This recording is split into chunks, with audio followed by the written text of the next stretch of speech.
সারা দেশে চলমান তাপদাহের কারণে শিক্ষা প্রতিষ্ঠানের ছুটি আরও বাড়তে পারে বলে জানিয়েছেন স্বাস্থ্যমন্ত্রী ডা. সামন্ত লাল সেন। রোববার 21শে এপ্রিল সচিবালয়ে এক সভা শেষে সাংবাদিকদের তিনি এ কথা জানান। স্বাস্থ্যমন্ত্রী বলেন, তাপপ্রবাহের পরিস্থিতি বুঝে শিক্ষা প্রতিষ্ঠানের ছুটি বাড়ানো হবে, কারণ আমরা বাচ্চাদের ঝুঁকির মধ্যে ফেলব না। সেই সঙ্গে বাচ্চা ও বয়স্কদেরকে প্রয়োজন ছাড়া বাসার বাইরে না যাওয়ার পরামর্শ দেন ডা. সামন্ত লাল সেন।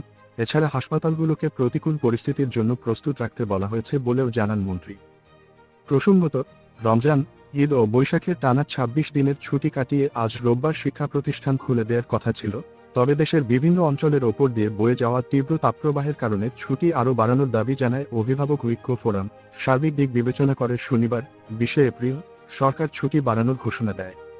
মাউশির বিজ্ঞপ্তিতে বলা হয়, সারা দেশের ওপর দিয়ে বয়ে যাওয়া তাপপ্রবাহ ও আবহাওয়া দফতরের সতর্ক জারির পরিপ্রেক্ষিতে মাউশি অধিদপ্তরের আওতাধীন সব সরকারি ও বেসরকারি শিক্ষা প্রতিষ্ঠান পূর্বনির্ধারিত ছুটি শেষে ২১শে এপ্রিল খোলার পরিবর্তে আগামী ২৮শে এপ্রিল যথারীতি খুলবে। প্রাথমিক ও গণশিক্ষা মন্ত্রণালয়ও আলাদা বিজ্ঞপ্তিতে একই ঘোষণা দিয়েছে।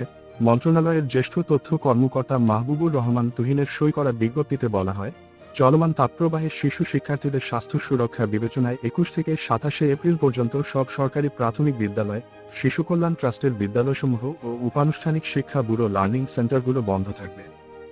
এছাড়া জাতীয় বিশ্ববিদ্যালয়ের অধিভুক্ত কলেজগুলোতে ক্লাস বন্ধ রাখার সিদ্ধান্ত নেওয়া হয়।